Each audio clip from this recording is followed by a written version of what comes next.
So we continue with the international perspectives and case studies, and we have with us Dr. Sarah Fainberg, senior researcher and head of the Great Powers Research Program at the Elrom Center for Air and Space Studies at the Tel Aviv University. So good morning, everyone. In the next 15 minutes or so, I'm going to act as the spokesperson of the Ukrainian Ministry of Digital Innovation, although I'm Israeli. And my goal today is to tell you the narrative of 8 years, or now 9 years, of a country that has harnessed government and civilian capabilities to confront Russian information warfare. And I think that this example is particularly relevant for Israel. Israel is also the target of Russian information warfare. Israel is a tech-savvy society, as Ukraine is. And of course, Ukraine and Israel are democracies. Of course, Ukraine is a very corrupt state, but it is still a democracy. So the narrative that I'm going to tell transcends technology. It's a lot about behavior. It's about the capability of a country to create a synergetic effort between the government and civilian, and create a government-civilian expanded network to counter information warfare, both antebellum, before the war, and in bello, during the war. So in terms of sources, I published with Daniel Rakov an expanded report about the massive engagement of civilians in modern warfare, as illustrated on the Ukrainian battlefield. And I did an expanded fieldwork in Kiev last summer, interviewing military servicemen, government officials, and journalists about the civilian deep and early engagement in the war effort, including in the digital sphere. When we talk about information warfare, I know that most of you are aware of this, but let's come back to the conceptual basics.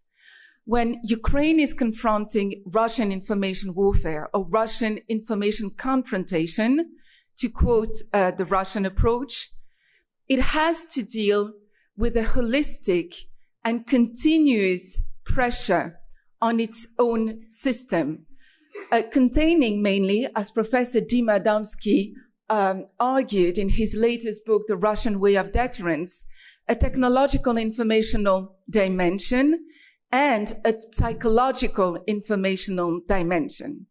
This is extremely important to state that because we in Israel are struggling now with the symbiosis of those two dimensions, and we can learn from Ukraine's conceptual and operational experience in countering this holistic threat, both during before wartime and during wartime. So what lessons can Israel draw from Ukraine's unique experience and concrete experience of government and civilian synergy to tackle the digital information warfare? And I think this is the broader narrative that we have to tell here. We are in an era of the civilianization of armed conflicts. Armed conflicts today, including in Israel, do involve, will it or not, civilians at a very early stage on the battlefield. We are in an era of the increasing prominence of the digital front, and given those developments, how can we consolidate our digital resilience? So let's talk about the government's action in Ukraine, antebellum in the 8 years, leading to the invasion and during the invasion. What is fascinating to see is that very early on, they enshrined in their national concept the role of civilians, especially in their cybersecurity strategy of Ukraine, which was approved in 2016 and updated in 2021. They talk about cyber hygiene among citizens.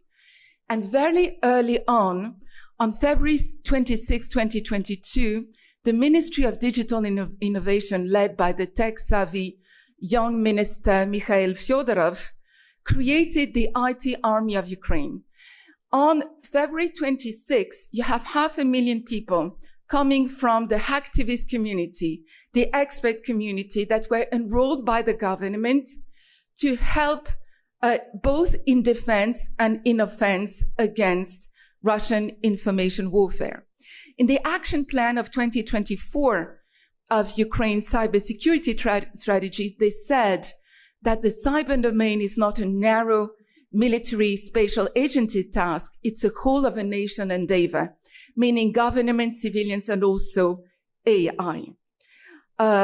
And interestingly enough, and I think it's interesting for us from an Israeli perspective, they want to adopt the Estonian model of cyber defense units. You know, under the auspices of NATO in Estonia, you have an expanding group of volunteers working with paramilitary units and being trained and guided also by NATO. It is one of many examples of this expanding civilian government network, converting civilians and volunteers into a full-fledged component of a national security architecture. So this is the model that Ukraine has developed for years regarding information warfare, right? They enshrine the documents, the doctrine of information security.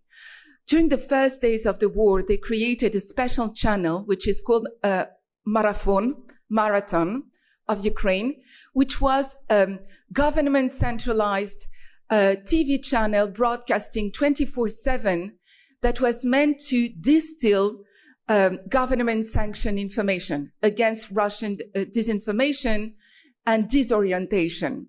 And interestingly enough, what it created a major evasion of citizens towards Telegram because they didn't want to be controlled by the government.